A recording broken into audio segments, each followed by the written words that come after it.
1 year ago. 3 years A ago. year and a half ago. 3.5 years ago. I find it hard to prioritise dental healthcare as a student because I've got to pay for food. And I need to prioritise my studies. A year and a half ago. Yeah, I would agree. It has. Doing the course has helped me like open my eyes to a lot of the stuff that healthcare workers have to do, and like the skills that they have to like have, and how they have to keep renewing it. Like we had a talk about like people suing us last week, and basically it expanded to like the end of the talk was kind of like what is expected of you as a dentist. Like there are loads of core values that the GDC give you.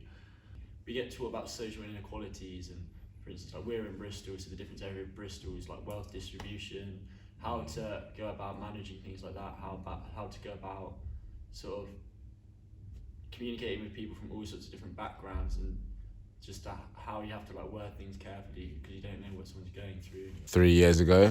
I don't think there's a university dental healthcare unit. Private clinics are hard to access and are very expensive. 1 year ago. I think over COVID, like it really messed up how often and how frequent people can go and see the dentist. So I guess in that kind of sense, it is a luxury. And as well, even in our course, they don't just teach us about like practicing dentistry in the UK. They offer like multiple things to go and do dentistry in other places in the world. It shouldn't be a luxury, and I'd say if you have a dentist, you don't really appreciate it and consider it a luxury. But when you realise so many people can't get dental care, they do look at it as a luxury. 3.5 years ago.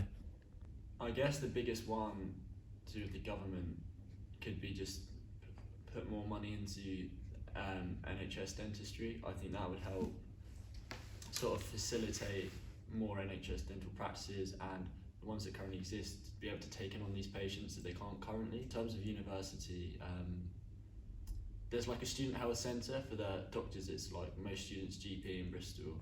I suppose if the university could sort of factor in like you're a general dentist into like the health service as well, whereas we have the dental hospital, but that's only for emergencies, and you can join the student clinic list, but I don't know any sort of people of student age who get seen there. I know a few are seen, but in terms of students who might not have enough stuff wrong with their health, dental health to be accepted onto it, they still want to be checked up, and they still want to have these appointments that they can't get currently. So